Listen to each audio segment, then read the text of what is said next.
Alhamdulillah Pak. Sehat. Alhamdulillah sehat Pak. Alhamdulillah.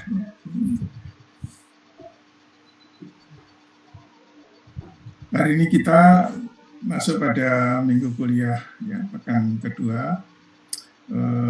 Setelah minggu lalu kita lihat beberapa hal, misalnya ini tampaknya memang di awal-awal ini memang harus banyak baca-baca gitu ya, dan ya tentu kita akan pelan-pelan memulai ini, meskipun mungkin nanti akan lebih lambat dari rencana perkuliahan yang ada, namun pada saatnya nanti akan sedikit agak ngebut gitu ya, pada kira-kira menjelang pertengahan kuliah. Baik, jadi terima kasih sudah semua tugas satu ya. Saya sudah cek ke beberapa, dan salah satunya saya pasang di Classroom ini, kalau nggak salah dari Mbak siapa tadi ya, Mbak Rizky ya, Mbak Rizky Amalia. Ya tentu yang lain bukan berarti salah atau tidak bagus, tapi saya harus salah satu, mungkin yang lain nanti di lain waktu ya. Oke, tentu jawaban tidak unik ya, jadi itu salah satunya mungkin bisa dipakai sebagai ya, katakanlah bagaimana cara penurunan pertanyaan Schrödinger ya. Kalau mungkin dulu waktu di kuliah di S1 ya, di fisika modern atau fisika kuantum itu ada banyak versi penurunannya. Namun demikian selalu berawal dari beberapa postulat yang memang mendasari dari perkembangan mekanika kuantum itu sendiri ya. Baik, mungkin kuliah kita ini akan looping agak overlapnya agak banyak di awal-awal ya, namun nanti seperti yang saya sampaikan kita akan makin cepat di kuliah-kuliah selanjutnya. Oke, ini sebenarnya masih menyamakan apa ya, state of mind dulu gitu ya. Jadi mungkin di antara Anda dari beragam bekal dan background kuliah yang sudah dijalani di S1 ya, dan bisa jadi sangat bervariasi. Kadang-kadang di universitas yang sama pun kalau pengajaran berbeda itu juga ada sedikit perbedaan ya, paling nggak selera, mungkin subjek yang diberikan, bab-bab yang dibahas dan sebagainya ya. Oke. Baik, saya ingin mereview sebentar ya. Jadi yang kemarin sudah kita bahas, mungkin Anda juga sudah melihat ya video, ada 2 video yang saya minta untuk di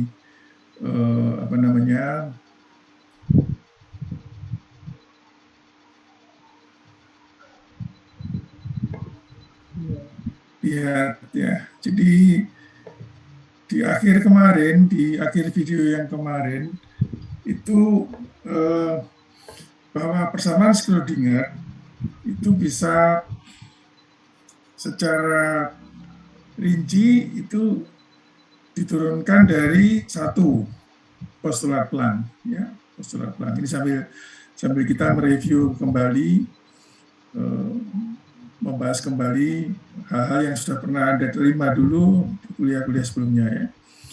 Postulat Planck ya, ini kalau nanti Anda baca di buku acuan kita itu ceritanya kuantisasi energi cahaya ya, atau foton ya. Kemudian ada postulat Einstein ya 5 tahun kemudian dan seterusnya.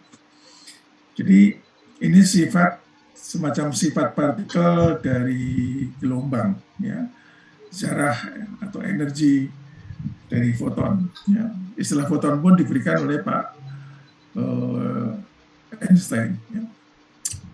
Nah, sebaliknya ini dari pemikiran simetri alam, ya, ada postulat Louis de Broglie, ya, de Broglie. Itu kebalikan, kalau tadi adalah sifat partikel gelombang, ini sifat gelombang dari partikel, ya gitu.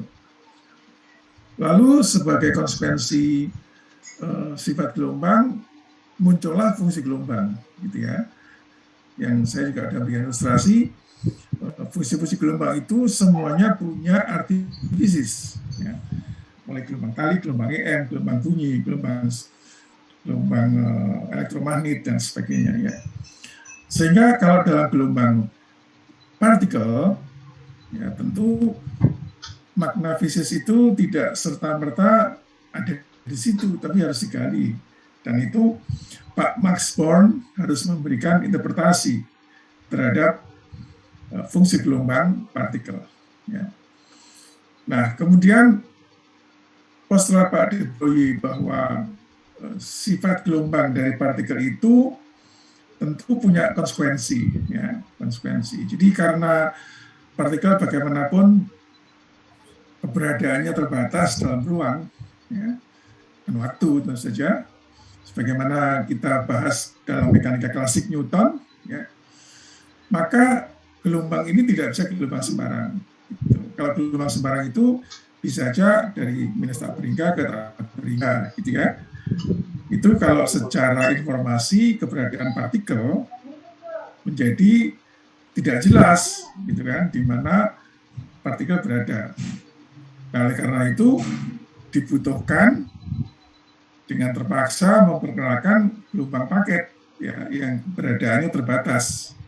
Nah, gelombang paket itu dalam teori-teori yang sudah mapan dalam mata kuliah ataupun materi gelombang itu berhubungan dengan ini. Ya, gelombang paket itu berhubungan dengan salah satu bentuk ungkapan melalui transformasi Fourier. Karena gelombang yang terbatas keberadaannya itu sesungguhnya merupakan superposisi dari banyak gelombang yang panjang gelombang maupun frekuensinya itu berbeda-beda. Ya. Nah, itulah akhirnya muncullah 4 faktor, ya, yang kemarin saya buat skema seperti ini. Jadi ada postulat Planck, postulat de Broglie, interpretasi Born, gelombang paket. Nah, kemudian tugas Anda dari semuanya ini mencoba mendapatkan persamaan Schrödinger, gitu ya. Baik, jadi nanti akan kita lanjut bahwa persamaan Schrödinger itu bisa berupa persamaan yang bebas waktu dan yang bergantung waktu. Ya. Jadi bila mana kita menganggap itu stasioner, jadi tidak berubah menurut waktu, atau waktunya kita ambil pada ya biasanya di paling gampang T sama dengan 0, gitu ya. Kemudian kalau bergantung waktu ya yang sebelah kanan ini. Nah, nanti kita akan mempelajari ini. Ya, waktu itu bisa partikel bebas, ya, partikel dalam potensial. Nah, jadi misalnya nanti kita bahas atom hidrogen, itu berarti partikel dalam potensial atom, gitu ya. Hamburan, scattering, itu partikel yang berinteraksi dengan potensial tertentu, dan seterusnya. Ya, dan seterusnya. Nah, itu kira-kira kerangka besarnya, dan Anda sudah melakukan yang barangkali dulu di kuliah kuantum juga, fisika kuantum atau fisika modern sudah pernah dibahas, ya. Baik, saya akan mencoba skip saja, untuk skipping saja secara gampang, gitu ya, cepat saja kira-kira. Jadi ini adalah postulatnya Max Planck, ya kan, 1900. Nah, ini sejarahnya kalau mau baca menarik, ya, dalam beberapa tulisan-tulisan yang lebih populer, ya. Kemudian postulat de Broglie, ya. Jadi ini kalau tadi itu sifat partikel dari cahaya, ya, foton, ya. Sekarang sifat gelombang dari materi. Nah, jadi kalau ada partikel bermassa m bergerak dengan kecepatan v itu identik dengan sebuah representasi gelombang, ya, yang panjang gelombangnya dapat dihubungkan dengan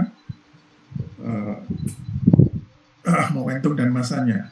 Nah, jadi gambaran de Broglie itu kira-kira seperti ini, ya. Jadi kalau partikel dalam ruang itu terbatas keberadaannya, berarti gelombangnya juga terbatas. Sehingga kalau partikel bergerak, yang kita lihat adalah gerakan gelombang. Nah, karena gelombang terbatas atau gelombang paket, ya, gelombang paket itu identik dengan jumlah banyak gelombang dengan berbagai nilai panjang gelombang. Nah, disitulah kita mau tidak mau ya menggunakan ini itu seperti itu. Nah, kalau diskrit ya seperti ini. Tapi kalau gelombangnya kontinu dalam artian panjang gelombangnya itu tidak diskrit, ya, maka kita dapatkan seperti itu. Nah, jadi sekali lagi di sini gelombang partikel itu ya tadi ada postulat Planck, kemudian postulat de Broglie. Ya. Nah, jadi keberadaan terbatas ini, nah itu sepertinya bisa diungkapkan sebagai jumlah dari panjang gelombang dengan boleh K, boleh panjang gelombang, boleh frekuensi, ya. Jadi pendeknya adalah, pendek kata gelombang paket adalah superposisi banyak gelombang dengan nilai K yang berbeda. Jadi kalau ditulis perubahan K-nya diskrit kayak gini, ya, tapi jika perubahan K-nya kontinu kayak gini. Nah, inilah bentuk yang kita sebut sebagai transformasi Fourier. Ya. Nah, jadi kita punya sekarang ini domain posisi. Ya. Di sini domainnya domain K boleh, K panjang gelombang, bilangan gelombang. Ya. Domain panjang gelombang boleh, kemudian domain momentum juga boleh. Ya, karena momentum menurut de Broglie itu sebanding dengan atau berbanding terbalik dengan panjang gelombang. Jadi domain yang sini ini bebas. Kalau dulu ada di kuliah ya, fisika kuantum, ya. Nah, sekarang kalau kita misalkan punya bentuk Gaussian gitu ya untuk domain K-nya, lalu kita juga mendapatkan Gaussian dalam domain posisi. Nah, ini domain K gitu ya. Kemudian domain posisi juga seperti itu. Nah, jadi kita dapatkan kalau si VK-nya itu Gaussian seperti ini, ya, maka si X-nya juga Gaussian. Ya. Nanti dengan cara yang sederhana dapat dibuktikan bahwa delta X dan delta K itu berhubungan seperti ini. Ya.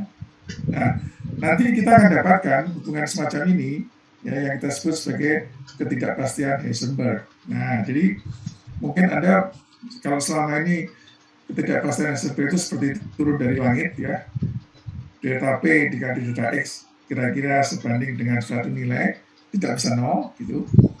Nah, di sini Anda bisa turunkan dari tadi, ya, dari transformasi Fourier seperti itu. Ya. Oke, ini mungkin salah satu konsekuensi yang biasanya kalau di dalam fisika modern ini semacam turun dari langit, ya. Gitu. Baik, jadi sekali lagi gelombang paket itu seperti ini. Ya. Ada dua komponen sebetulnya. Gelombang yang envelope-nya ini, sampulnya ini, ya, sama gelombang ini, isinya ini. Nah, kalau dalam teori modulasi gelombang, ini namanya gelombang yang termodulasi, ya, ini gelombang pembawa yang kecil ini. Nah, secara kuantum, kalau ini mewakili gerak sebuah partikel, ya, maka ada dua kecepatan. Kecepatan fase itu kecepatan gelombang pembawa, dan kecepatan grup, kecepatan gelombang yang sampulnya. Nah, disepakati bahwa kecepatan grup itulah yang sama dengan kecepatan partikel. Ya, karena kalau kecepatan fase mungkin bisa saja lebih besar dari kecepatan cahaya dan sebagainya, gitu, ya, secara teorinya. Baik, ini mungkin sepintas saja, tidak bukan merupakan sesuatu yang barangkali sangat krusial ya, tapi paling tidak Anda bisa punya gambaran ketika kita mengungkapkan menggunakan postulat de Broglie untuk mencirikan sifat gelombang dari partikel, itu apa saja yang perlu diperhatikan, gitu ya. Jadi satu, sekali lagi bentuk gelombangnya gelombang paket. Mengapa? Agar keberadaan partikel dapat diidentifikasi terbatas. Ya. Nah, kemudian dengan ini bisa didapatkan ada ketidakpastian ya antara delta P dengan delta X. Ya, delta momentum atau delta bilangan gelombang atau delta panjang gelombang sama aja nih ya. Dikalikan delta X posisi itu kira-kira tidak bisa nol. Nah, itu konsekuensi yang nanti melengkapi dari interpretasi Born bahwa mekanika kuantum itu probabilistik. Ya. Itu yang kemarin kita sempat dalam slide yang sudah Anda mungkin download ya, di kuliah pertama, katanya Pak Einstein tidak percaya bahwa dengan mekanika kuantum yang sifatnya probabilistik ini seolah-olah Tuhan bermain dadu dalam menciptakan alam, gitu ya. Itu Pak Einstein yang ungkapan yang terkenal. Ya. Oke, jadi nah ini dalam transfer Fourier dalam bentuk yang lengkap ini sudah Anda lihat di video itu. Jadi ini sebagai fungsi posisi diungkapkan seperti ini ya, sebagai fungsi pada gelombang atau bilangan gelombang ya, bisa lambda k ya, misalnya k ada 2 per lambda ini. Jadi transformasi Fourier atau sebaliknya, ini minus ini plus ya. Saya kira Anda sudah tahu bentuk yang standar mungkin di kuliah Fismat dan sebagainya ya. Nah, di sini kita tinggal pakai saja. Jadi fungsi gelombang dalam domain posisi dan fungsi gelombang dalam domain bilangan gelombang. Ya. Nah, kemudian dari situ maka ini juga penting ya dalam bagaimana memaknai simpangan ya, atau psi atau YXT ya dalam gelombang kali seperti itu. Kemudian dalam gelombang permukaan air ya itu juga sama simpangan ya. Dalam gelombang bunyi ya, tekanan gitu kan. Tekanan partikel. Kemudian gelombang EM ya ada kuat medan listrik E dan kuat medan magnet B gitu ya. Nah, jadi itu adalah fungsi-fungsi gelombang dalam berbagai gelombang yang kita kenal. Nah, lalu menyatakan apa fungsi gelombang partikel yang gitu. Nah, di sini baru ada yang disebut interpretasi Born. Ya. Nah, jadi harga mutlaknya dari fungsi gelombang itu yang menyatakan probabilitas menemukan partikel di posisi X pada waktu T. Ya. Sehingga dengan demikian, kalau akarnya, ya, kalau ini kan kuadrat, akarnya disebut amplitudo probabilitas. Ya. Gitu. Nah ini saya kira kita lewat saja. Nah selanjutnya, bagaimana bersama gelombang partikel dengan fungsi T? Dan maka lahirlah persamaan Schrödinger. Persamaan Schrödinger seperti tadi. Nah jadi ini yang sudah dikerjakan di dalam tugas 1 ya. Jadi ini postulat de Broglie, kita bisa punya hubungan ini lambda H per P, jadi K sama dengan 2 pi per lambda. Sehingga K sama dengan P per H bar. H bar adalah H per 2 V. Ya. Lalu dari Max Planck, E sama dengan H nu, omega sama dengan 2 V nu, sehingga omega sama dengan E per H bar.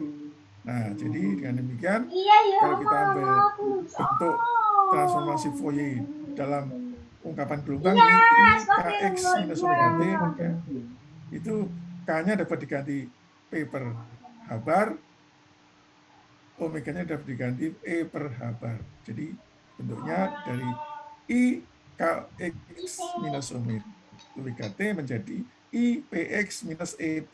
Nah, ini kan ekuivalen saja. Jadi dengan tidak terasa kita sudah memasukkan 2 hal ya, mengganti di baris pertama ke baris kedua. yaitu menerapkan dua postulat, De Broglie dan Max Planck, gitu, ya, untuk mengganti ini. Nah, ini yang disebut faktor normalisasi. Ya. Kenapa bentuknya seperti ini? Ya, itu ada ceritanya.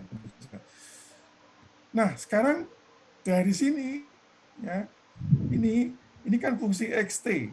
Ya, kalau misalnya Anda ini T sama dengan 0 berarti ini bentuk yang stasioner, gitu ya. Nah, ini kita ambil dulu yang seperti ini, diferensiasi terhadap T, ya, terhadap T di sini yang kena yang ini, ada T-nya ini. Jadi turun ada E muncul, ya. Ini diferensiasi ada E di sini muncul. Ya, sehingga kita dapatkan ruas kiri ini IH-nya dari sini muncul dari ini I per H, ya. E di sini ini I-nya di situ. Nah, kita tahu bahwa E ini, ya, itu kalau partikel bebas setengah mv kuadrat, ya, setengah mv kuadrat energi kinetik, mv diganti dengan p jadi p kuadrat per 2m, ya. Saya kira ini di mekanika dasar. Jadi bentuknya adalah ini, persamaan satu, ya. Kemudian diferensiasi yang kedua terhadap x, ya, terhadap x 2 kali diperoleh persamaan 2. Nah, jadi dari persamaan 1 dan dari persamaan 2 kita dapatkan ini. Nah, inilah yang disebut persamaan Schrödinger untuk partikel bebas. Ya, bebas artinya dia energinya energi kinetik, tidak ada energi potensial, gitu. Oke. Jadi itu yang saya dapatkan di dalam tugas 1. Ya. Nah, kemudian kita lihat di sini. Di sini ada ungkapan IH do per do T. Ya. IH per do T. Lalu di sini ada ungkapan I minus IH do per do X. Ya, ini minus. Ini kalau I-nya dinaikkan jadi minus, ya kan? Gitu. Jadi ini minus IH do per do X. Ya. Nah, ini nanti kita akan ketahui bahwa ini adalah operator energi, artinya kalau kita operasikan pada fungsi gelombang akan diperoleh energi. Kalau ini operator ini bentuk ungkapan ini kalau dioperasikan pada fungsi gelombang akan muncul momentum, sehingga disebutnya operator momentum. Itu ya. Ini tinggal ngulang aja sih, ya, supaya sudah pernah ada dapatkan dulu ya. Oke, perluasan untuk partikel dalam potensial, ya berarti E-nya tinggal ditambahin Vx. Nah, jadi karenanya tinggal ditambah Vx. Nah, inilah persamaan Schrödinger lengkap, ya, untuk partikel yang bergerak dalam potensial Vx dalam satu dimensi. Ya. Ketiga dimensi tinggal dikembangkan ketiga dimensi. Nah, jadi semacam persamaan gelombang untuk partikel itu seperti ini. Ya. Jika Anda bandingkan dengan persamaan gelombang biasa yang dulu sudah pernah Anda kenal, gelombang tali, gelombang air, gelombang elektromagnetik, gelombang apalagi bunyi, itu bentuknya kayak gini. Ya, kayak gini. Jadi ada kemiripan dalam artian dua-duanya persamaan diferensial parsial, ya, dalam X dan T. Kalau tiga dimensi dalam X, Y, Z, dan T. Ya. Orde 2, ini orde 2, ini gabungan ini orde 1 pada T. Ini dua-duanya orde 2 terhadap X dan T. Ya, gitu. Nah, jadi inilah persamaan gelombang biasa, ini persamaan gelombang partikel. Ya, jadi sifat gelombang dari partikel itu yang persamaan gerak semacam ini. Ya, bandingkan kalau misalnya dulu Anda mengenal ada persamaan gerak, ya. Jadi persamaan gerak partikel itu kalau dalam mekanika klasik, ya, klasik itu adalah hukum kedua dari Newton, ya kan? F sama dengan, atau ini versinya macam-macam ya, Anda bisa menuliskan misalnya F sama dengan yang kalau kita kenal sosial SMP itu kayak gitu ya. Kemudian ada dV per dt ya, dan seterusnya. Ini persamaan gerak partikel klasik. Ya. Ini persamaan gelombang biasa, ini persamaan gelombang partikel. Nah, Anda bisa bandingkan itu sekarang. Ya. Tentu tidak kita kenali hanya bentuknya, tapi apa ibarat dongeng sebelum tidurnya itu Anda juga harus bisa mengungkapkan dengan baik. Nah, jadi kapan kita menggunakan itu?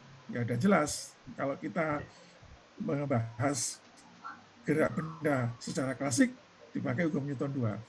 Kan gitu. Kita bahas gelombang biasa, ya, gelombang tarik, gelombang air, dan seterusnya, kita pakai persamaan gelombang.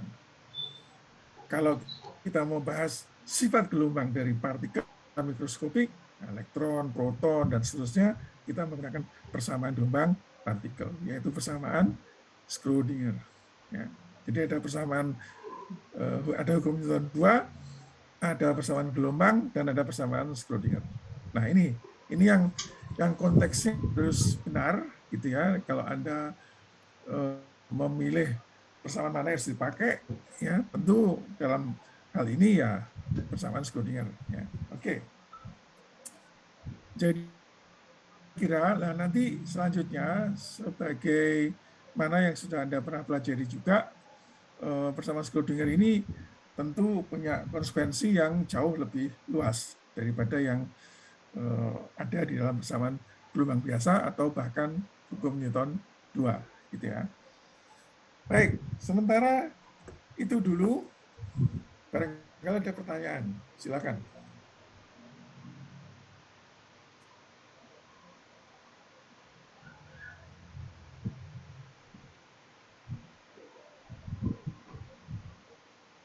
Halo, Mas, Mbak. Ada pertanyaan, silakan. Jelas ya, mudah-mudahan. Iya Pak, jelas. Iya, insya Allah jelas, Pak. Ya, jadi gini, ini yang perlu saya katakan sejak awal ya. Kita sedang belajar fisika, ya, bukan matematika. Jadi jangan berhenti kalau sudah punya rumusan dan mungkin terbukti ya lega kan ya. Biasanya lega ada ditulis kurung buka, terbukti kurung tutup gitu ya. Enggak cukup kalau ini ya. We are studying physics now. It is not just a mathematics. Nah, jadi persamaan itu harus diartikan. Ya. Saya dulu waktu kuliah oleh dosen saya, saudara tolong dibaca persamaan itu. Ya saya baca ini ihaban dopsi dote itu bukan membaca saudara. Itu mengeja. Terus gimana membacanya? Membaca itu artinya diminta menceritakan. Persamaan itu menyatakan apa? Nah, gitu ya. Persamaan ini menceritakan apa gitu. Kira-kira Anda sudah bisa menceritakan sekarang. Meskipun dulu mungkin pernah ditanya juga oleh yang mengajar fisika modern, fisika kuantum ya, dan seterusnya. Gitu ya. Jadi coba Anda renungkan sejenak ini persamaan Schrödinger ini. Nah, mungkin ini bentuknya tidak bagus ini karena tulisan tangan saya ya. Nah, barangkali ini deh. Ini yang sederhana ya. Persamaan Schrödinger bebas waktu. Nah, ini kelihatan bentuknya.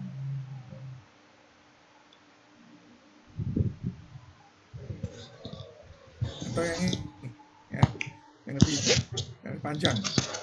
Yang lebih panjang.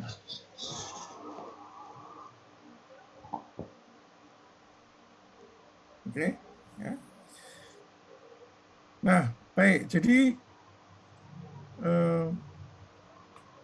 kira-kira itu yang sudah Anda insya Allah peroleh ya pada kuliah kemarin, pada minggu yang pertama.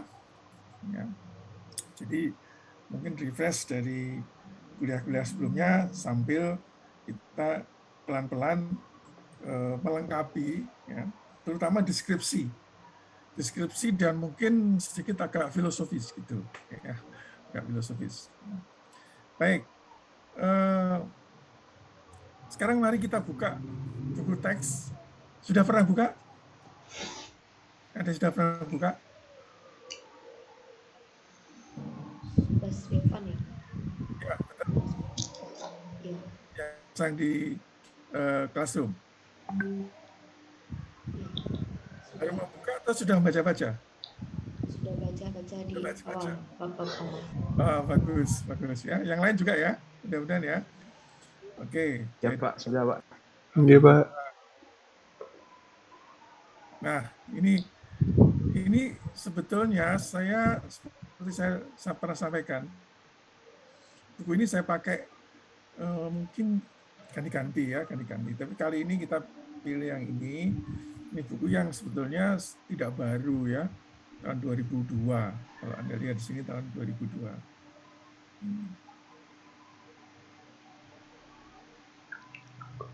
Mana tahunnya itu?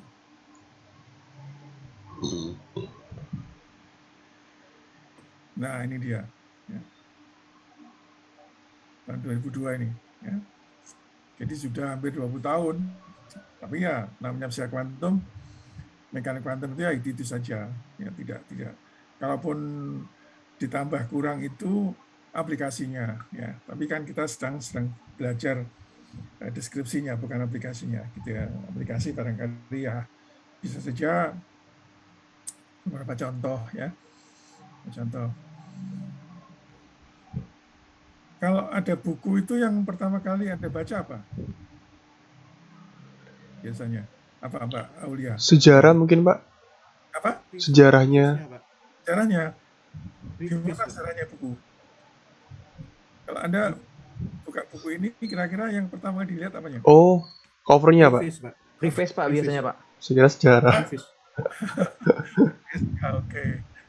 Oke, apa lagi? Kata pengantar, Pak. Kata pengantar. Setelah itu? Daftar isi. Oke. Jadi yang paling penting itu sudah daftar isi dulu ya. Daftar isi. Kemudian kalau Anda ingin tahu kata pengantar, buku ini dipakai untuk level apa? Anda sudah baca kata pengantar. Ini dipakainya untuk apa buku ini? Untuk apa level? Ada graduate atau apa? Belum baca ya. Dalam hati Anda bertanya atau komentar, ngapain Pak baca preface ya atau kata pengantar? Tapi gini, nanti ya suatu saat kalau Anda berprofesi sebagai akademisi seperti saya, atau oh iya, saya lupa di kelas ini tuh ada Pak Detak, selamat bergabung Pak Detak. Ya, Assalamualaikum Pak Dar. Salam, lupa saya tadi. Ya, Pak Pak. bergabung minggu ini karena minggu lalu dibuatkan classroom yang terpisah. Saya pikir wah terpisah ini harus isinya 2 kali gitu ya. Lalu saya minta ke bagian akademik untuk bisa digabung. Baik ya. Jadi selamat bergabung Pak Detak. Mudah-mudahan Pak. bisa menikmati ngopi bareng ini seperti yang kemarin dalam video ada pagi-pagi ya biar semangat ada kopi. Oke. Nah jadi ini kemarin tanya ada CD-ROM nggak ada. Ini kalau kita beli dulu masih baru langsung gitu dikasih ya. Ini yang kan kita nggak beli nih. Ini buku yang beranting apa copy dan save gitu ya. Jadi ya oke. Baik, jadi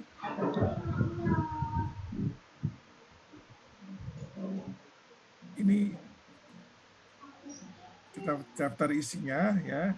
Kemudian bisa Anda buka rencana kuliah kita. Nah, ini di minggu pertama itu kalau nggak salah kita menghabiskan 4 bab.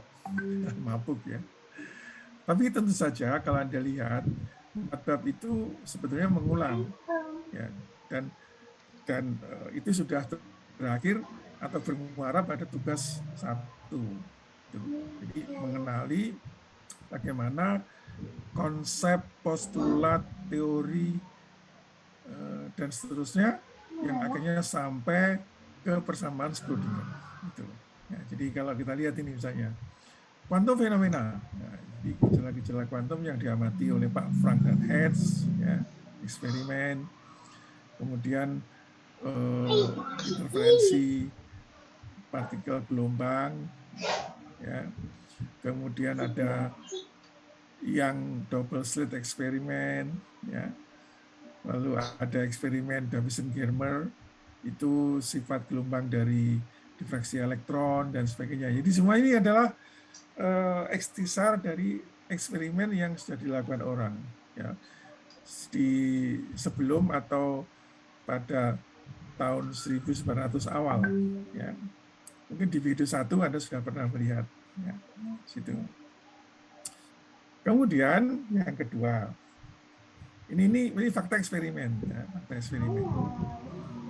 Yang kedua, nah ini perkembangan postulat dan teori yang dibangun. Ya, ada saya ini fungsi gelombang. Nah, tadi kita panjang lebar kita cerita fungsi gelombang, ya. Ada yang berhubungan dengan simpangan, ya kan, tekanan, kuat medan dan sebagainya, sampai pada penafsiran, ya. Kemudian gelombang de Broglie, ya kan.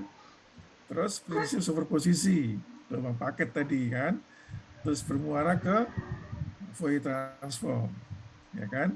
Gitu. Nah ini di bagian berikutnya free wave packets, nah, definisi gelombang paket, transformasi Fourier, ya, dan seterusnya. Nah, ini ada kecepatan grup, ada kecepatan fase, ya. Tentu ini ceritanya kalau mau baca sih ya bagus lah ya gitu. Tapi tadi sudah saya ikhtisarkan sedikit. Kemudian prinsip ketaktentuan. Nah, ini yang merupakan konsekuensi dari gelombang paket tadi, gitu ya. Lalu ada yang disebut ini Heisenberg uncertainty relations itu, ya. Dan terakhir persamaan Schrödinger, ya, gitu. Oke, lalu persamaan gerak dan seterusnya, ya. Gitu. Nah, yang ketiga, bab ketiga, physical quantities. Jadi besaran fisik dan pengukurannya. Ya, pengukurannya. Itu nanti ada beberapa gambaran, ya, bahwa kita ini akan mendapatkan beberapa perusahaan yang sifatnya konsekuensi dari pengambilan rumusan tadi waktu membangun persamaan Schrödinger dengan berbagai kaidah yang sudah kita jalani. Ya. Jadi di situ mungkin ini ada gambaran yang agak abstrak, ya. Jadi misalnya ada expectation value, ya. Itu dari sebuah besaran fisik. Ya. Jadi Anda dulu sudah pernah bagaimana mengekstrak misalnya energi, momentum, ya, posisi dari fungsi gelombang, ya kan? Lalu di situ ada nilai harapan atau nilai ekspektasi yang berhubungan dengan eksperimen, ya, dan seterusnya. Nah ini sudah mulai ada sebuah jembatan. Jadi kalau misalnya satu hal ini fakta eksperimen, hal lain adalah perumusan. Nah, bagaimana jembatannya? Ini kan harus ada, gitu ya. Nah itu yang kita punya yang namanya expectation value. Gitu. Nah, lalu nanti ada operator. Tadi sudah saya perkenalkan juga operator energi, operator momentum, ya. Ada operator. Mereka berhubungan satu sama lain. Ini ada hubungan komutasi. Misalnya A, B, kurung buka, kurung tutup, ya, sama dengan AB minus BA. Nah, itu nol atau tidak. Nah, itu misalnya hubungan komutasi. Ya. Kemudian persamaan Schrödinger itu yang tidak berada waktu, ternyata itu sebuah persamaan yang disebut eigenfunction atau eigenvalue equation. Jadi persamaan nilai eigen, ya, nilai eigen. Nah ini juga punya ciri, gitu ya, ciri. Dan saya kira sebagian sudah Anda pelajari dulu. Jadi ada misalnya energi eigenfunction and keadaan stasioner, gitu ya. Kemudian ada probabilitas, ya, dan seterusnya. Nah ini masuk di situ, ya.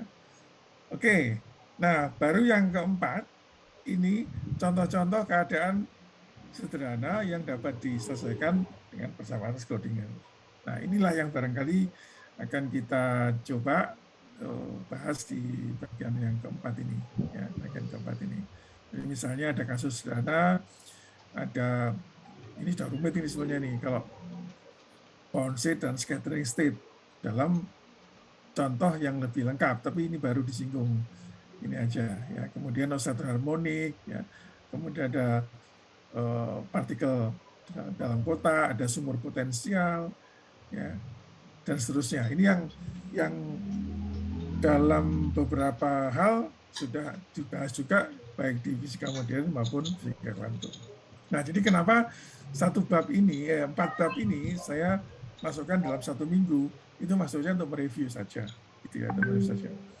Nah, yang benar-benar masuk ke dalam perumusan mekanika kuantum itu baru bab 5. Nah, ini Principle of Quantum Mechanics. Nah, itu yang kita selesaikan dalam beberapa minggu ke depan ini. Jadi ini sudah mulai gambaran abstrak, ada misalnya ruang Hilbert, ada ruang vektor, ya, ada scalar product, ada mutasi Dirac, ya, ada bracket.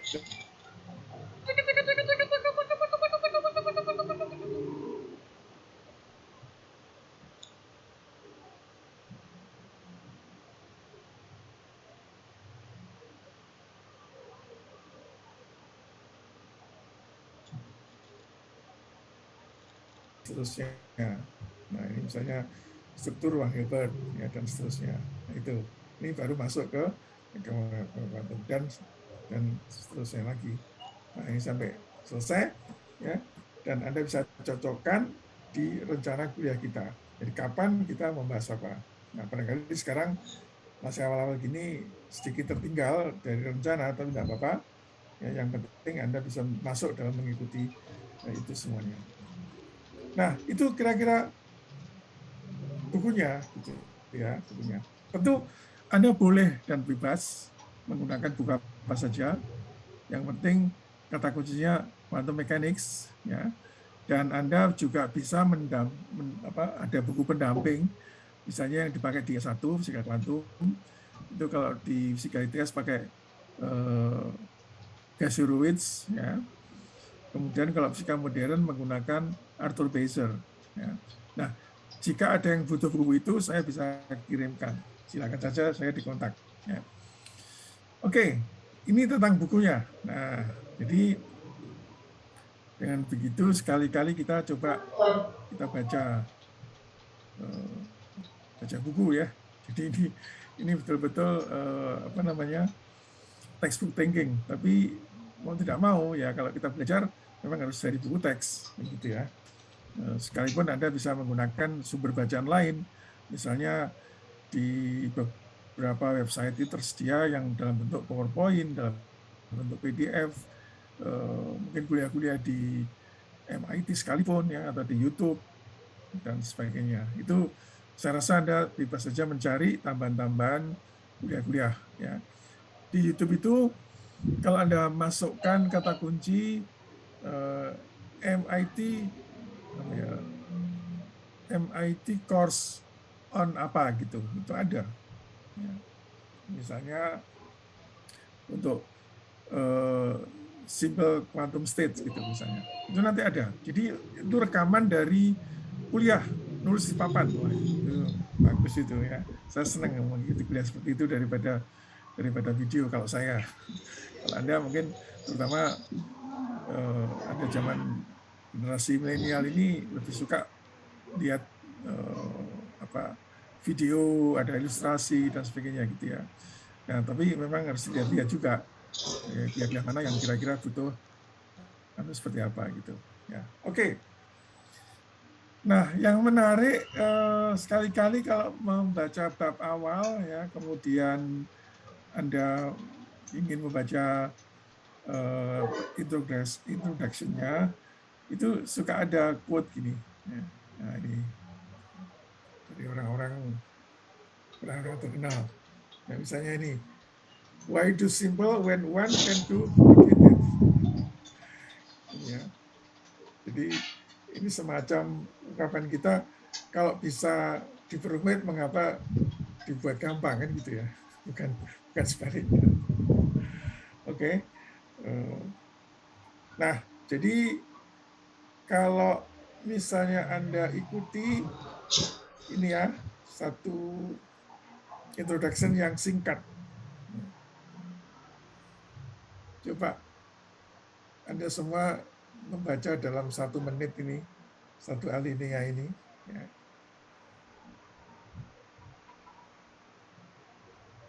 Ini mungkin dalam arti ada yang protes. Pak, ini kuliah disuruh baca kayak gini, ini ngapain itu? Ya, karena kalau Anda belajar, pasti nggak dibaca. Saya juga pernah jadi mahasiswa ya. Jadi kalau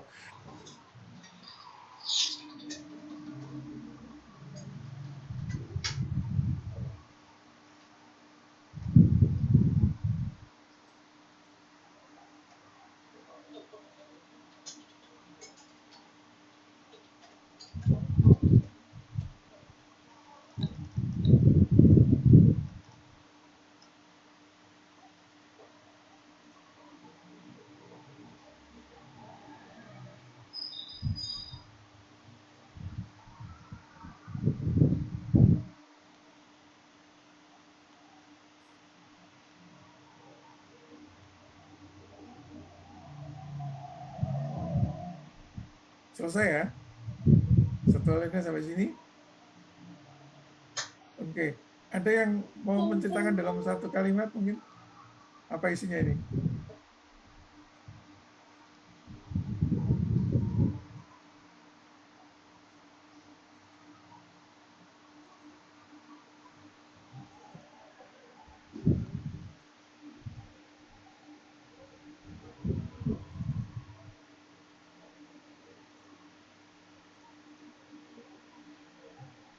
Halo? Iya Pak, halo. Ya, silakan kalau ingin menceritakan dalam 1-2 kalimat, apa yang penting dalam satu alinea ini?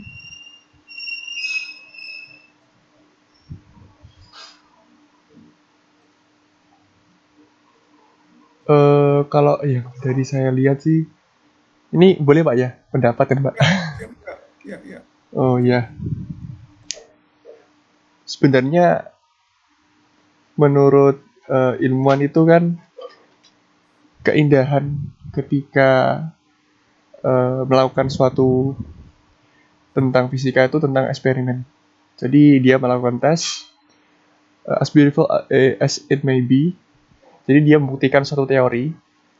Dan di sini yang saya baca tentang atom hidrogen. Nah, dari situ dia melakukan tes pertama tentang mekanik kuantum, tentang spektrum di hidrogen oleh Pak Sang Pauli ya di akhir tahun 1925 menggunakan mekanik matriks dan juga diiringi oleh Bapak Schrödinger dan oleh Bapak Dirac. Jadi beliau-beliau ini kan dapat Nobel karena ini Pak eksperimen ini. Jadi mereka merasa semacam keindahan suatu fisika itu berawal dari eksperimen. Ya. Oke. Terima kasih, Mas. Iya Pak, terima kasih. Ingin menambahkan? Mungkin ada yang ingin menambahkan? Silakan Mbak. Itu di sini itu sebuah teori itu dapat diterima kalau memang sudah terbukti di eksperimen. Nah contohnya itu di hidrogen atom hidrogen. Nah di situ itu pengujian pertama untuk mekanika kuantum. Nah, yang menguji itu ada Pak Pauli, Pak Schrödinger, dan Pak Dirac. Terus juga kayak ada efek Stark di atom, terus ada osilator harmonik itu pokoknya intinya itu teori itu bisa diterima ketika sudah divalidasi melalui eksperimen. Nah, benar.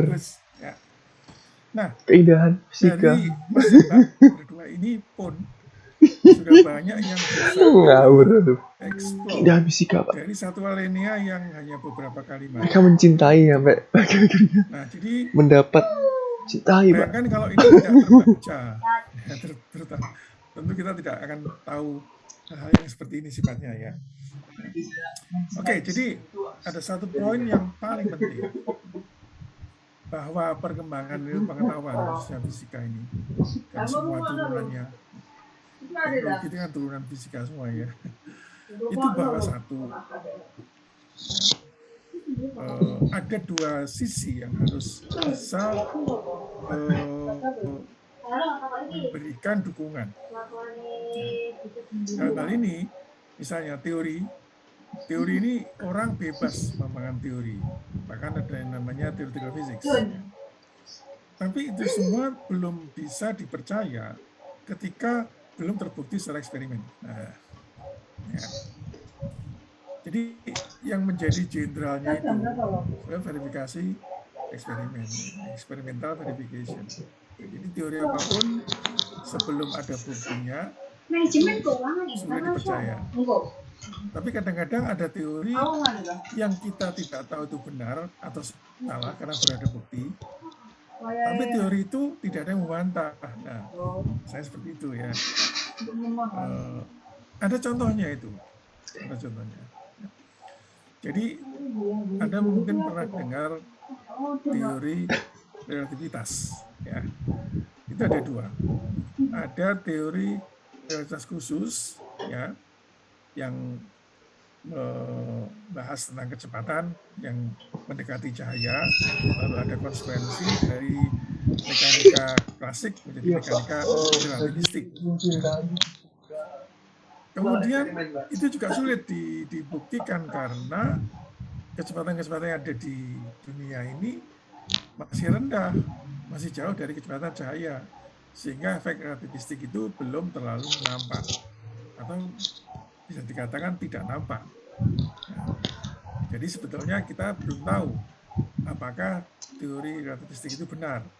Tapi ada beberapa bukti, misalnya seperti orang menunjukkan bukti adanya muon, ada partikel-partikel di angkasa yang sampai ke bumi dengan kecepatan sekian dan sebagainya. Itu bukti-bukti yang bisa dicari.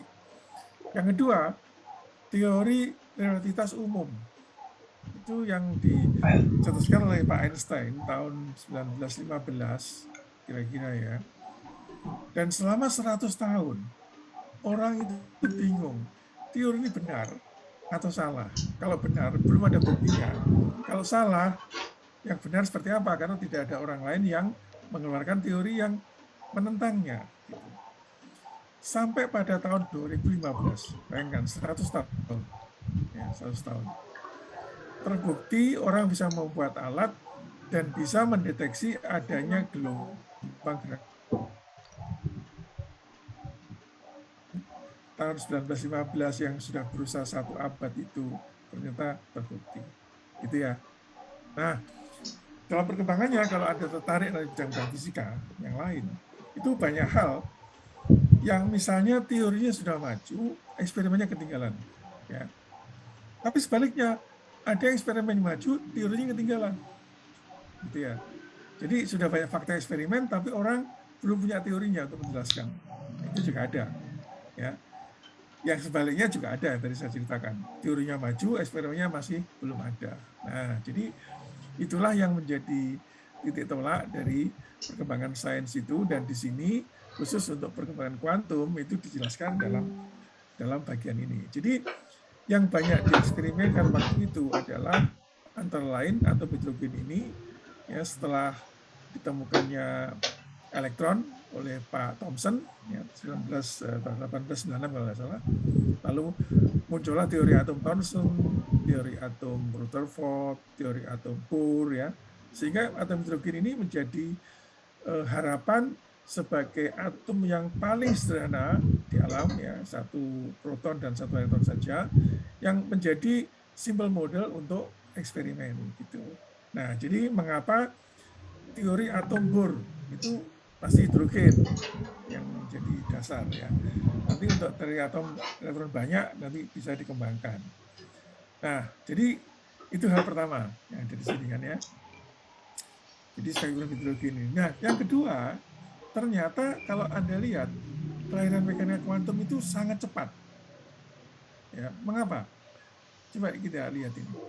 The spectrum of hydrogen atom was calculated nearly simultaneously by Pauli in the end of ini 1925 ya dengan matrix mekanika matrix by Schrödinger in the beginning of tahun ya with wave mechanics and by Dirac di tahun yang sama with his mechanic of non-commuting observable. Nah, jadi dalam setahun itu bisa lahir ya teori kuantum. Nanti satu lagi Pak Heisenberg. Ya. Jadi Pak Pauli ini nanti ada matriks mekanik juga oleh Pak Heisenberg tahun 1926. Ya. Ini 26, 25 dan seterusnya. Jadi tapi kalau kita lihat hingar-bingar perkembangan fisika modern ya itu memang menjelang tahun 1900 ya 18 sekian itu banyak eksperimen tadi yang antara lain atom hidrogen, penemuan elektron dan sebagainya, Van Hertz dan sebagainya di bab 1 tadi kalau Anda mau baca ya. Itu kira-kira 30 tahun dan bermuara di sini tahun 1926 ini ya. Jadi kira-kira 30 tahun karena 30 tahun gitu. Nah, sehingga ada novel yang berjudul 30 Years That Shook Physics. Jadi 30 tahun yang mengguncangkan fisika. Nah, itulah lahirnya teori kuantum. Ya. Oke, nah bagian ketiga ini masih ada challenge ini ya. Ada simple problems such as the Stark effect in this atom, the harmonic oscillator, and its non-harmonic correction convince the scientific community of the validity of the theory. Nah, jadi waktu itu mungkin Anda masih ingat di fisika modern itu ada deret atom hidrogen ya, deret apa? Balmer, deret Lyman, deret Paschen, Brackett, deret Van ya, masih ingat ya, deret atom itu. Ternyata setelah perkembangan peralatan itu meningkat, ya, itu deret-deret atom itu bertambah. Jadi tidak hanya garis-garis yang ada di deret-deret Lyman, Balmer, Paschen, Brackett, Van itu, tapi ada deret yang lebih halus yang muncul. Nah, ini nanti ada yang namanya efek Zeeman, efek Stark, dan sebagainya. Nah, itu yang memicu berikutnya tentang perkembangan teori atom yang nanti di bagian akhir akan kita pelajari menjadi teori gangguan, ya, teori gangguan atau perturbasi. Oke, jadi itu mungkin pengalaman unik Anda ini hari ini kuliah satu kelas ini membaca satu alinea introduction dari sebuah bab. Ya. Oke, nah kemudian ini isi babnya, in this chapter dan sebagainya, bla bla bla bla, gitu ya. Nah, jadi yang pertama ini bound state dan scattering state. Ini mungkin sebagai ilustrasi saja. Jadi kalau kita menghadapi partikel bebas, ya, free particle, itu tidak ada interaksi sama sekali, sehingga waktu Anda menurunkan persamaan Schrödinger partikel bebas, itu bahwa partikel hanya dicirikan oleh energi mekanik, energi kinetik, ya, tidak ada energi potensial. Itu artinya partikel tidak terganggu oleh apapun. Jadi dia bergerak di ruang bebas. Ya, itu free particles. Nah, yang non-free particle, interacting particle boleh, keadaan terikat boleh, bound state, ya. Kemudian keadaan yang dipengaruhi oleh sebuah potensial meskipun partikelnya tidak terikat, ya seperti kasus ini. Ya, jadi yang pertama, yang kiri ini keadaan terikat, bound state, ya bound state. Cirinya apa? Energinya negatif, loh, ini kok negatif. Ya, apa artinya? Ada yang bisa beri contoh? Mengapa energinya lebih kecil 0?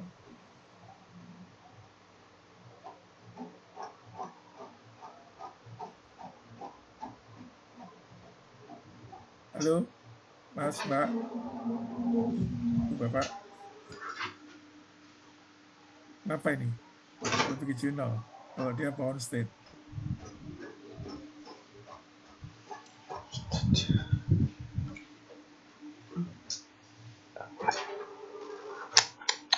Ada yang punya jawaban?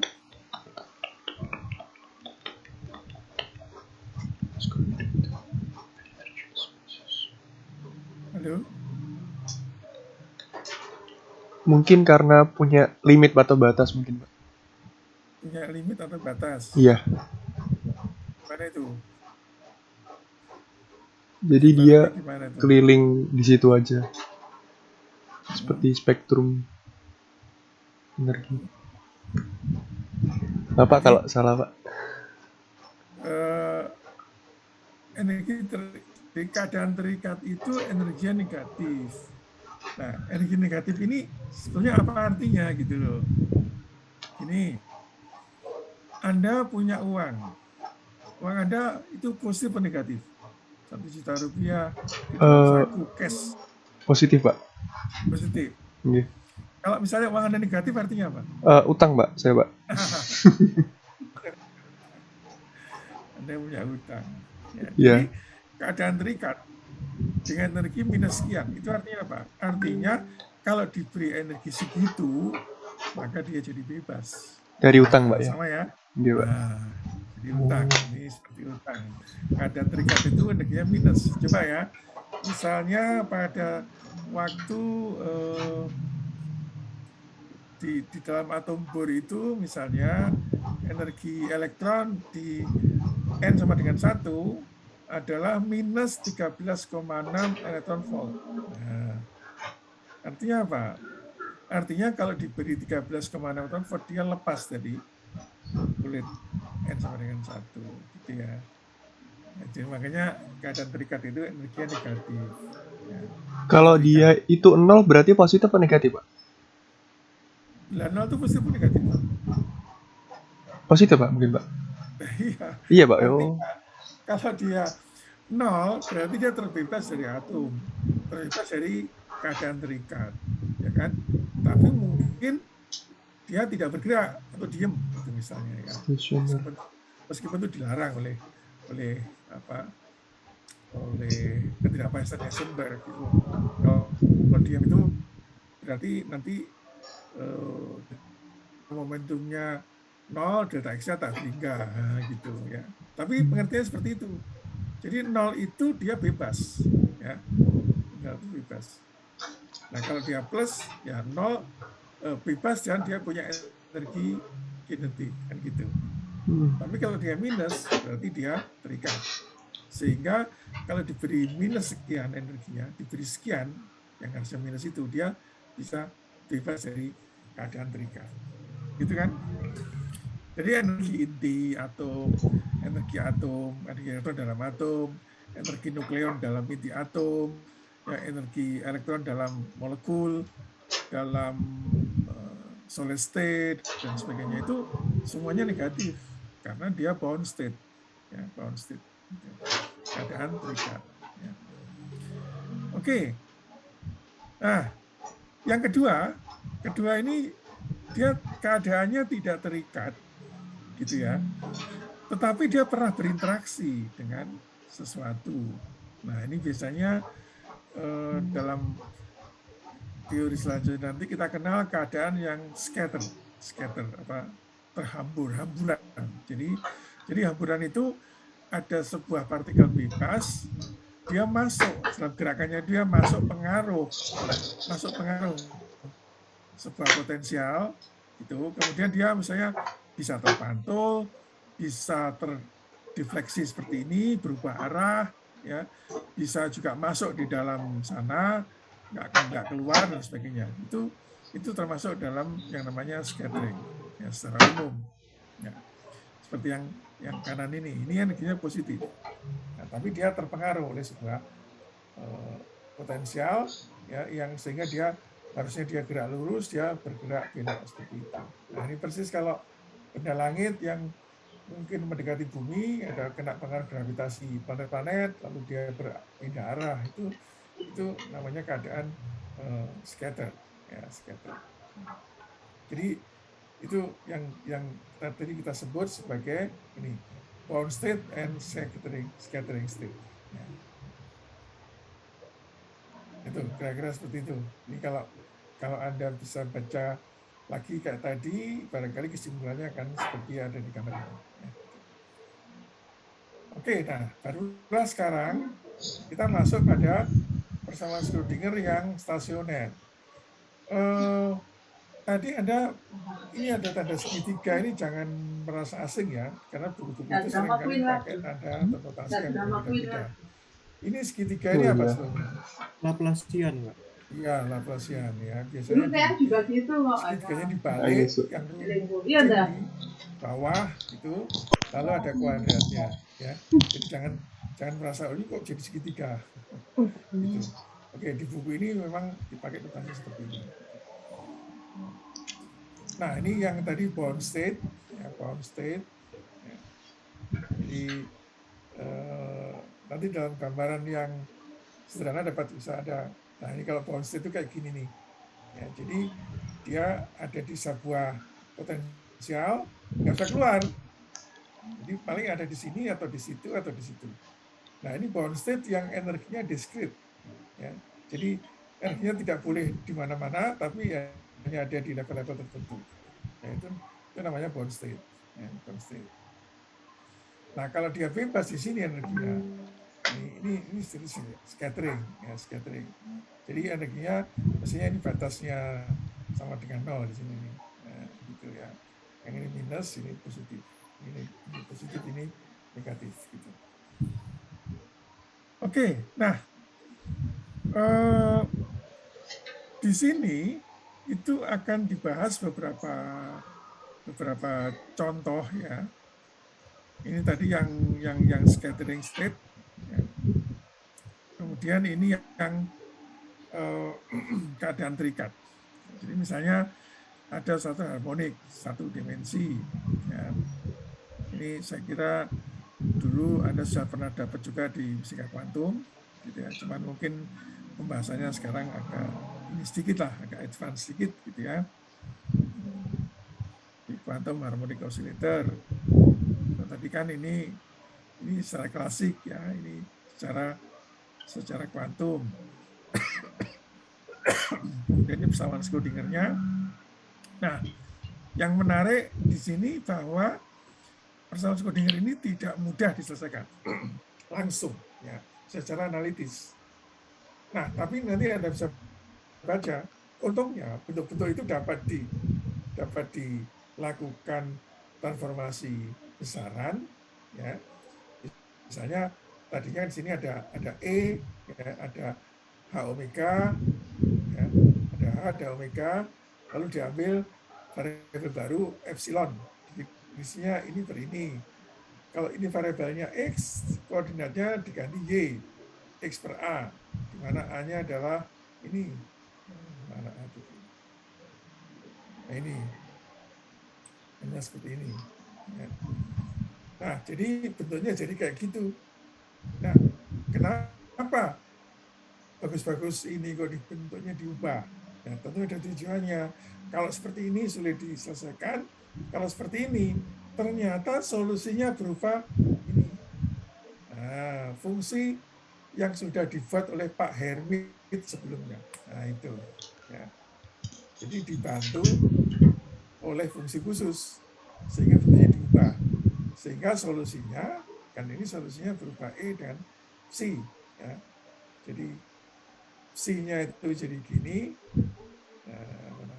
Nah ini C-nya jadi begini, di mana ini ada fungsi Hermit atau polinomial Hermit, ya seperti ini bentuknya. Kemudian energinya seperti ini. Nah, ya, ini bentuk lengkapnya. Ini ada polinomial yang bergantung pada n, ya, Hn. Itu bentuknya kayak gini.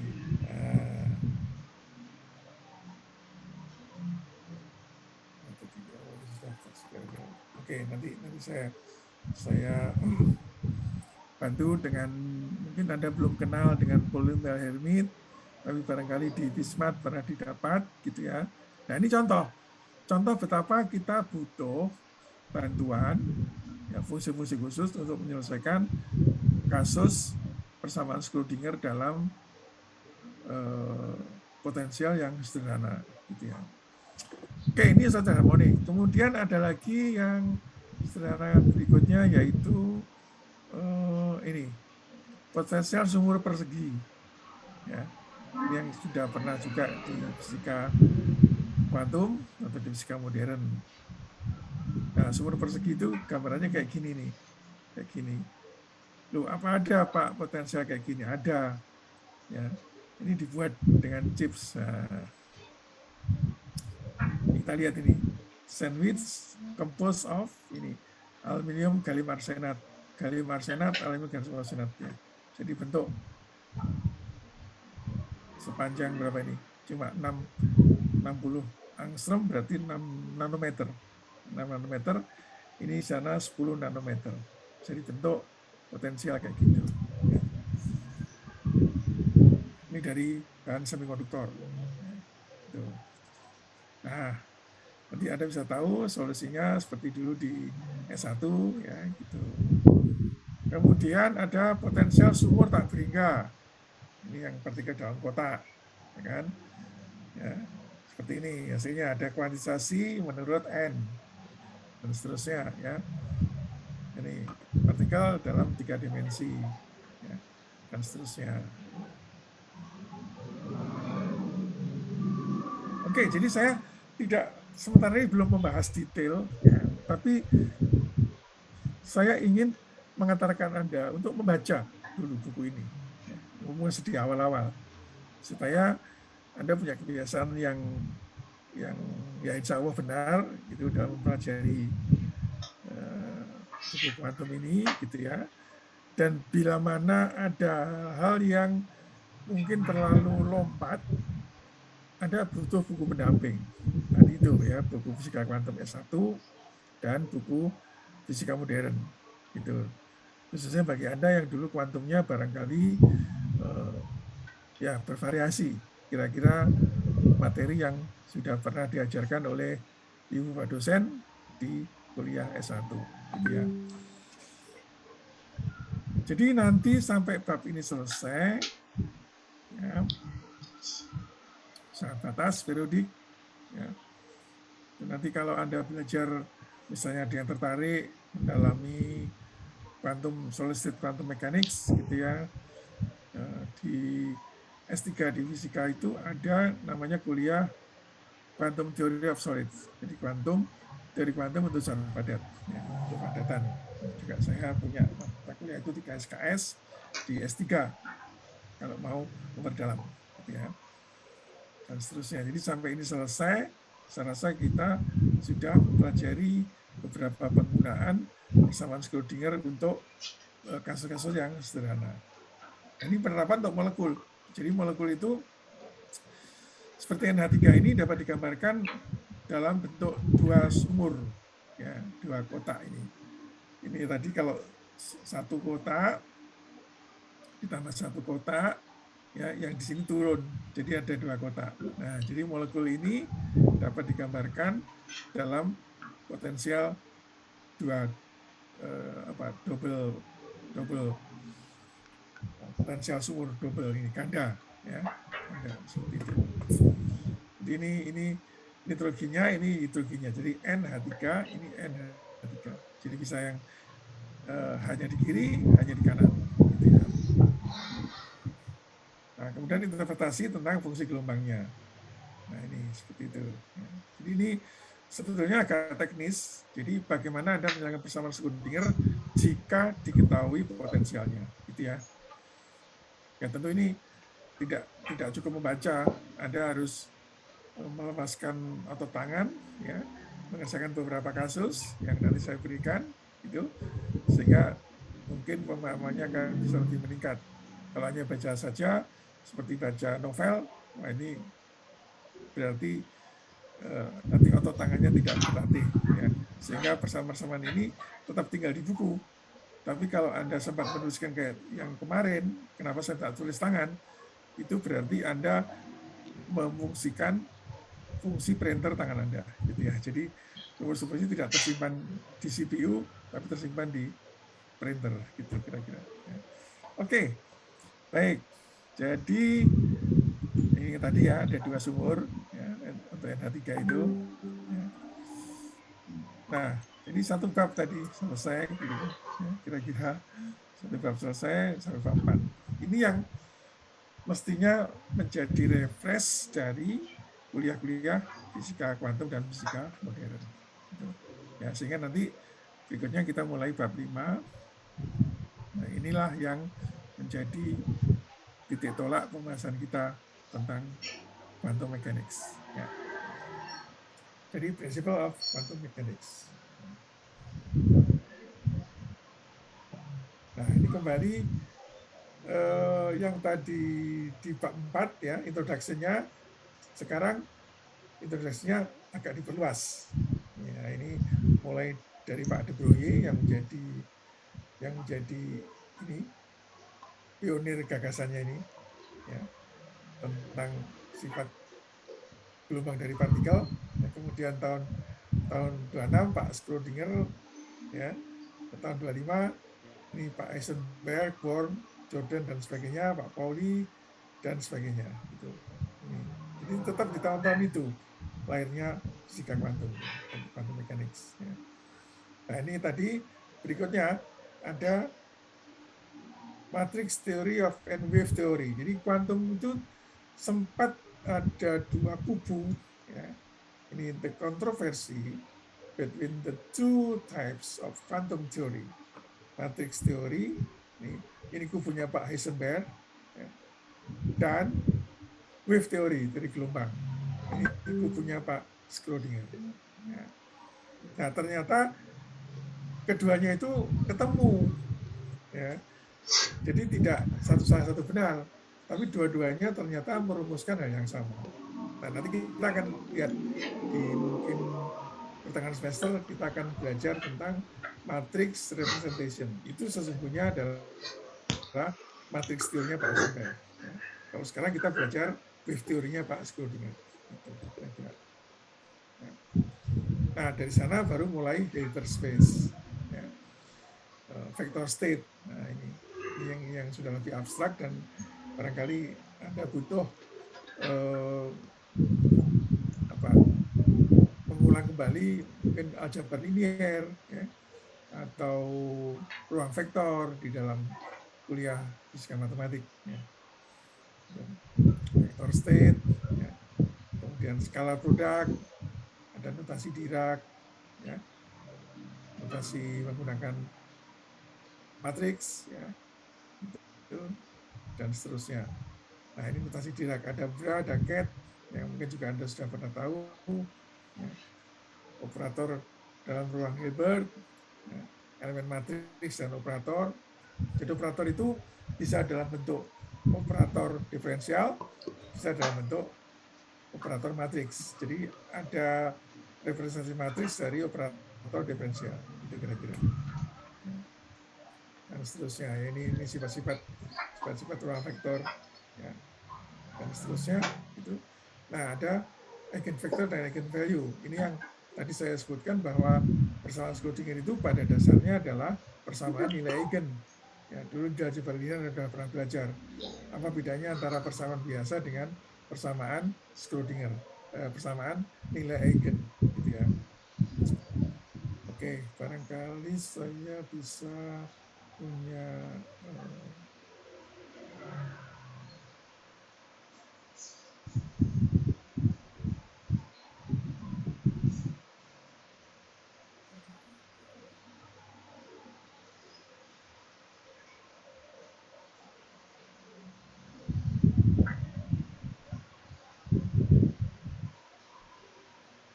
mungkin ya.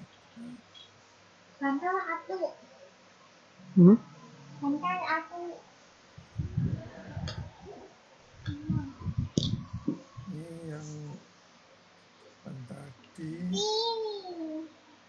Sorry, ya. Salah.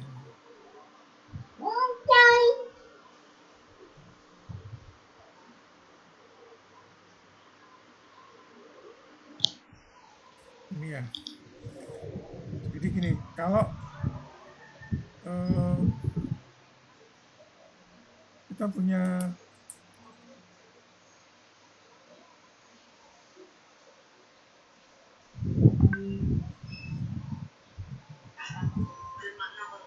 kalau saya punya persamaan Y sama dengan A kali X, ya. Ini persamaan dengan 3 anu, ya kan? 3 anu. Saya bisa tahu berapa Y, ya, kalau A dan X diketahui, ya kan? Nah, gitu kan? A dan X diketahui. Jadi anu ketiga dapat dicari kalau 2 anunya diketahui. Nah, jadi sekarang ini persamaan Schrödinger. Nah, saya tulis gini aja ya. C sama dengan E C. Nah, ini unik karena apa? Kita hanya diketahui H, ya, satu anu, maka E dan C ini dapat diketahui. Nah, apa bedanya dengan di atas? Di atas itu untuk mencari satu anu, 2 anu harus tahu. Kalau ini hanya tahu satu anu, dua anu yang lain dapat diketahui.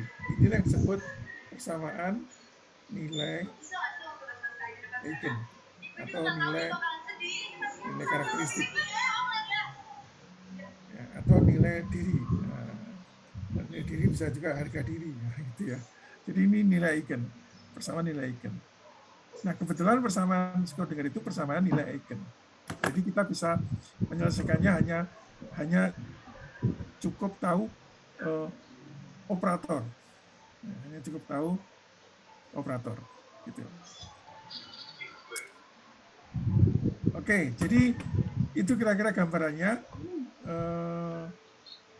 Kembali ke ini tadi, ya.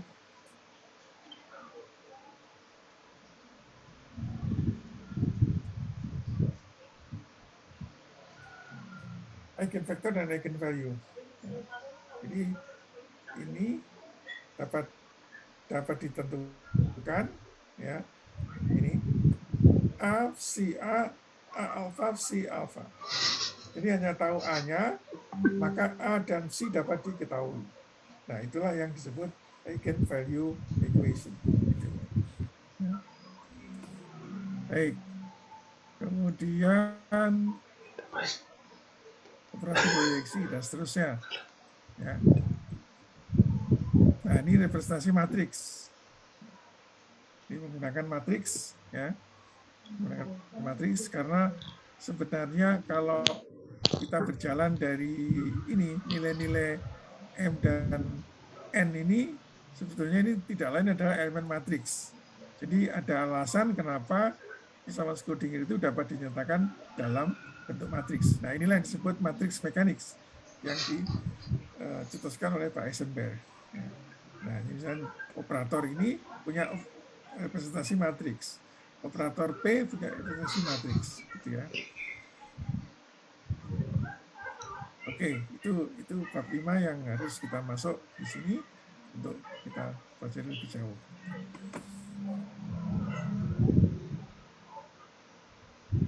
Baik, saya kira itu sementara, ya, itu sementara.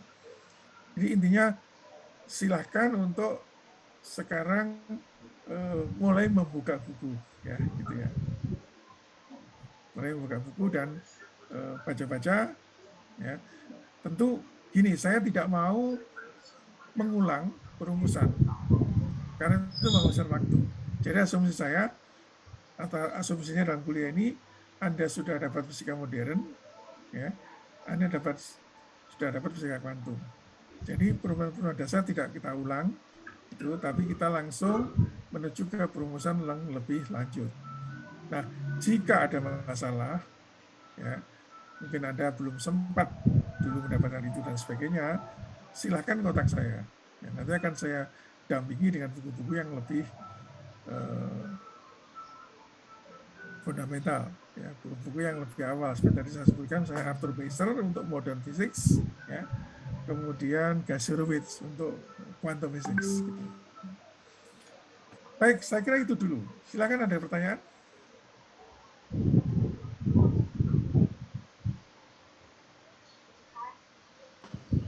Saya mau tanya sedikit Pak. Untuk yang tadi di buku Bas Devon itu yang untuk molekul NH3 itu kan digambarkannya ada 2 sumber potensi. Nah itu tahunya dari mana? Oke, ya. Jadi gini, kita ini sebenarnya kan belajar dalam ranah teori, ya, dalam ranah teori, sehingga membuat sebuah model, ya, membuat sebuah model dan mencoba mencari penyelesaiannya, itu yang akan menjadi ciri dalam kuliah mekanika kuantum ini, gitu ya. Contohnya kita di sebuah kotak ini, ya, itu didapatkan dari mana? Tadi saya tunjukkan ada struktur di versi tadi, ada struktur yang berasal dari bahan semikonduktor. Ya, ternyata bisa dibuat seperti itu. Ya, nah, kemudian untuk nanti akan kita bahas lebih lanjut itu karena NH3 itu selain ada di bab 5, ada di bab belakang juga nanti, ya. Jadi gini, NH3 itu punya 2 keadaan, gitu ya, punya 2 keadaan karena molekul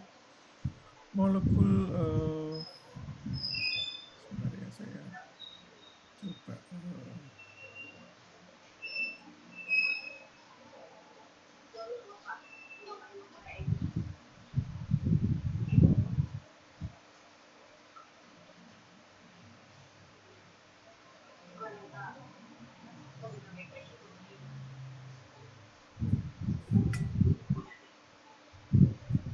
ini molekul NH3. Nah,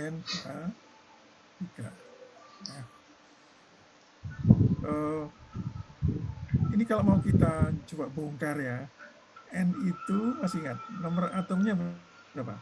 N nitrogen karbon 6 N7 masalahnya. N7. Nah, jadi kalau Anda masih ingat konfigurasi elektron ya, 2s2 gini ya, berarti 2p susun dari 2 itu 3. Nah, 3. Kalau H itu kan 1 S1. Nah, gitu. Jadi ini kalau digambar, ya, ini 2S, dia penuh, up dan down. Ini 3 ini gini. 3, 3, 3. Gitu, ya. Jadi ada ini yang disebut elektron valensi. Nah, jadi ketika 3 ini berikatan dengan 3 hidrogen, membentuk NH3, ini N-nya tuh di sini, gitu ya. Ini elektron yang 2 ini, 2S ini 2S. Ini elektron yang 3P, 2P. Ini ada H, ini ada H, ini ada H, ini ada H. Nah, jadi sebenarnya NH3 itu kalau digambar, ini sebuah molekul gitu ya, sebuah molekul itu dia polar. Ini negatif, ya, ini positif. Nah, gitu. Ini molekulnya. Ya. Sehingga kalau digambarkan ini bisa saja yang satunya ini plus ini keadaannya bisa juga ini gini. Nah, jadi dengan gambaran ini NH3 punya 2 keadaan. Gitu ya, Pak. Nah, bagaimana mengenai 2 keadaan itu? Ini pasti kalau elektron di sini dia terikat, ya, terikat ini. Terikat. Ini terikat, ini terikat. Nah, berarti ini satu dia ada di keadaan terikat seperti ini, yang kedua ada keadaan terikat seperti ini. Nah, kalau ditambahkan dua-duanya itu menjadi yang kira-kira ini gini, ini ke sini, ini kan Ini kan diantaranya ini, jadi turun gitu. Nah, jadi ada 2 sumur untuk menggambarkan ini.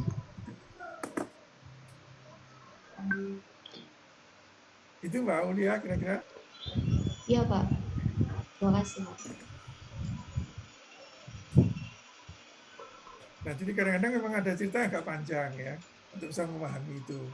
Tapi cobalah kalau membaca ada persoalan seperti itu ya silakan tanyakan. Kalau pas tidak ada kelas begini ya Anda bisa mencoba mereka-reka dengan pengetahuan yang Anda sudah tahu. Barangkali bisa dijelaskan seperti itu. Jadi sebenarnya yang penting sekarang kita tidak belajar hanya materi, tapi kita belajar bagaimana mengakses materi gitu ya dan mempelajari materi. Itu yang membuat mungkin kelak Anda bisa belajar secara mandiri gitu ya. Oke, silakan ada pertanyaan lain.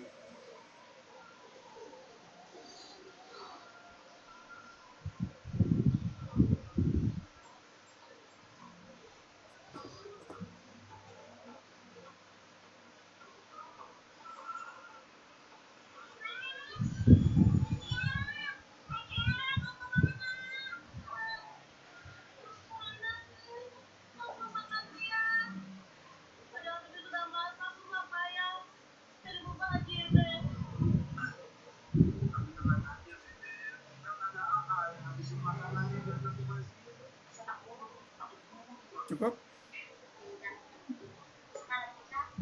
Enggak mungkin Pak.